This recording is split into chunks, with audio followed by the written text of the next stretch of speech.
Kia ora. Kia ora. It is great to see you all. What an amazing crowd. What incredible energy we have here in this room. And we are in for a truly incredible, unforgettable night together tonight. Well, friends, tonight New Zealand makes history. For the first time in 40 years, an Indian Prime Minister stands on New Zealand soil. 40 years. That is far too long between visits from family. Far too long from visits from family. But Prime Minister Modi, let me say, on behalf of 5 million New Zealanders, you are worth the wait.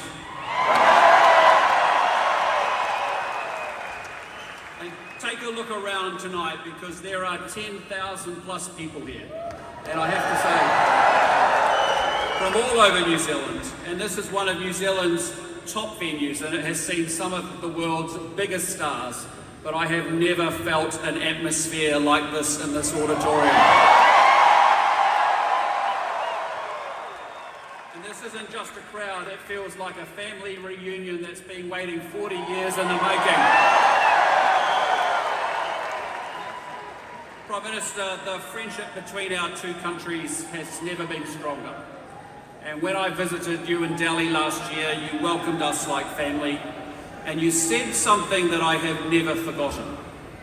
You called the Indian community here in New Zealand a living bridge between our two nations. And tonight, standing in this room, we see that bridge in full.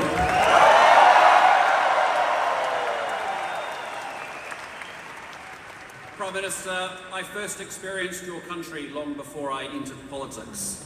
And I was in my mid-20s as a young executive with Unilever Hindustan Lever, and that was when I first visited India. And I still remember it vividly, because in those days I observed workers being paid at the end of each day, often with a handful of coins, because a day's wage was counted in coins. And that was the India I first met. Full of energy, full of talent, full of potential, but a low-income country. But gee, look at India today, because I have been back many times since. And every single time I go, I am struck all over again by the remarkable energy, the dynamism, and the innovation of the Indian people. But I want to say it is the transformation that Prime Minister Modi has led that takes my breath away. India now has one of the largest middle classes in the world, with 445 million people and still growing. And with those higher incomes, families can enjoy better food, take holidays, send their children to study, and save for retirement. That is not a small thing. That is one of the greatest advances in human dignity the world has ever seen. And Prime Minister Modi, it has happened under your leadership.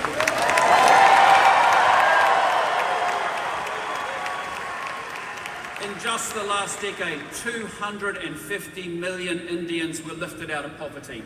The number of airports more than doubled to 157. About 95,000 kilometres of brand new highways have been built. I'm telling you, that's enough to drive from New Zealand to India and back again 8 times.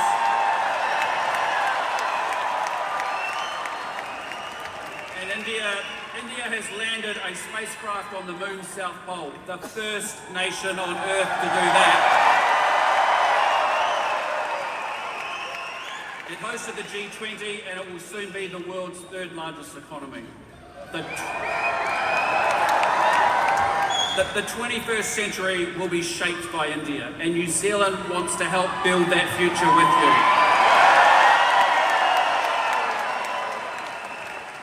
That is why this year we did something historic together.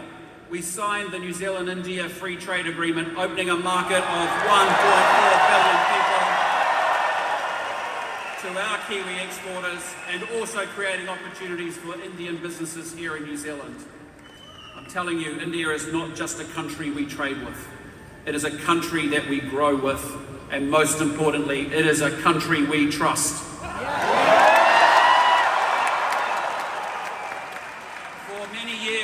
For many years, people said an India-New Zealand free trade agreement wasn't possible. Well, Prime Minister Modi and I did it, and we got that deal done in record time.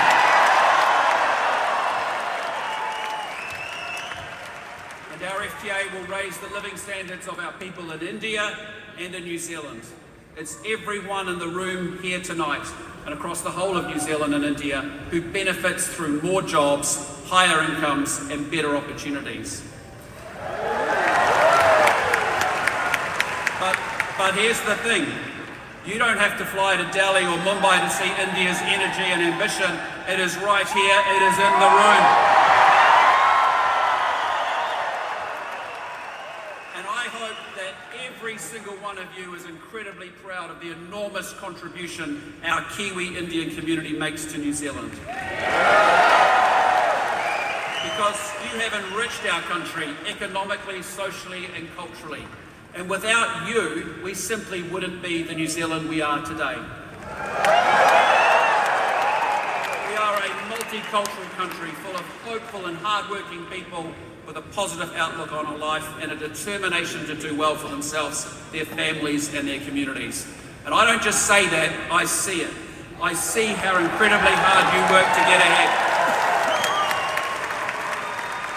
Working long hours, even 2 jobs or 3 jobs just to get the deposit for that first home or for that first business, or to give your kids the opportunities you never had. And now we have the numbers to prove it, because this week a major report stated that our 330,000 strong Kiwi Indian community now contributes $37 billion to our economy every year. Of our GDP, and it supports 220,000 jobs. And you are successful in every strata of New Zealand society, and you are younger, you are wealthier, and you are better educated too.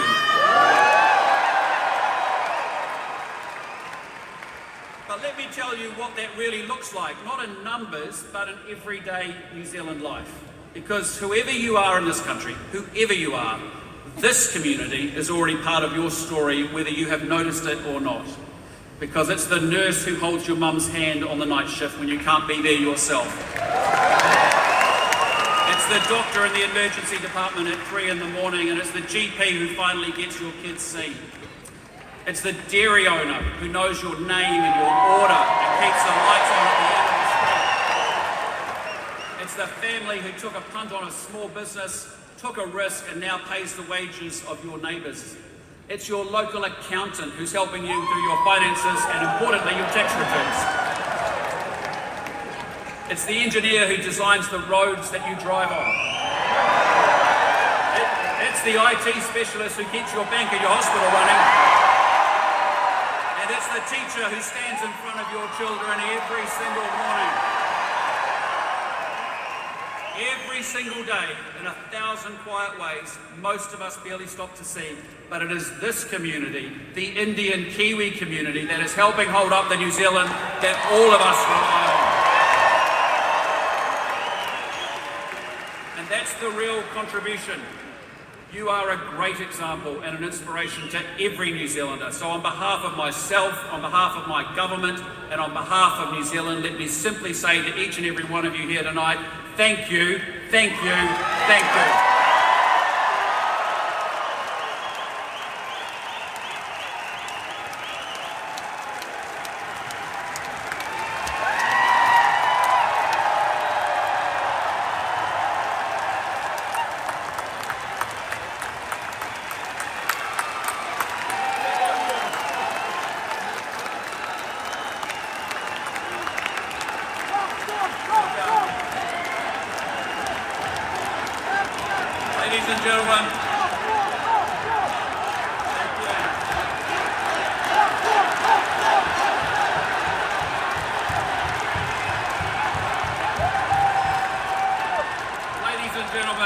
Ladies and gentlemen, in a moment you are going to hear from a man who needs no introduction in this arena.